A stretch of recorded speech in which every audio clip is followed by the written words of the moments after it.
কিনছেন এভাবে বলতে হবে আপনাকে। পবিত্র ঈদ উল আজহাকে সামনে রেখে চট্টগ্রামে জমে উঠেছে স্থায়ী অস্থায়ী পশুর হাটগুলো।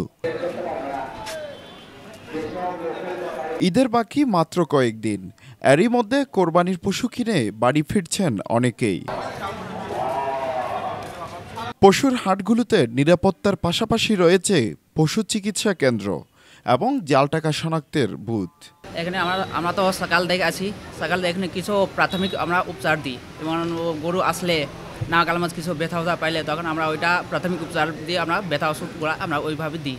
গরু বিক্রয় করার পর কারো সন্দেহ হলে এটা জাল টাকার নোট, আমরা এসেছে আমাদের কাছে আসলে আমরা চেক করে দিচ্ছি। চট্টগ্রামের পশুর হাটগুলোতে ছোট বড় নানা ধরনের নানা জাতের গরু উঠেছে। ক্রেতাদের পছন্দ মতো স্বাচ্ছন্দ্যে গরু কিনতে পারবেন বলে জানান বাজার ব্যবস্থাপনা কমিটি। তাদের জন্য সুযোগ সুবিধা আমাদের এখানে বিট আছে, তারপরে ছোট ছোট গাড়ি আছে, এই বিটে করে গাড়িতে করে অনেক দূরে দূরে নিয়ে যেতে পারে। 30,000 জন্য গরু ব্যবস্থা করেছি এবং আল্লাহর রহমতে এই মধ্যে আমাদেরকে 1 থেকে 1,500 টাকাও 1,500 পিস গরু ঢুকছে।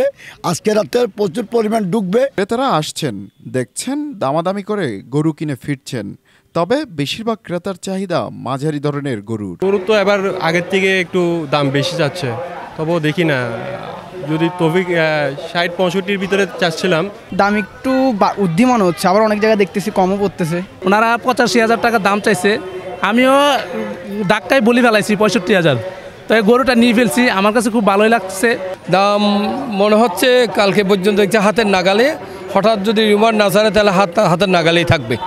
হঠাৎ করে যদি বেড়ে যায় তাহলে একটু ধৈর্য সহকারে দেখতে হবে আর কি। কোরবানির ঈদের দিন যত ঘনিয়ে আসছে ততই ভিড় বাড়ছে গরুর বাজারগুলোতে।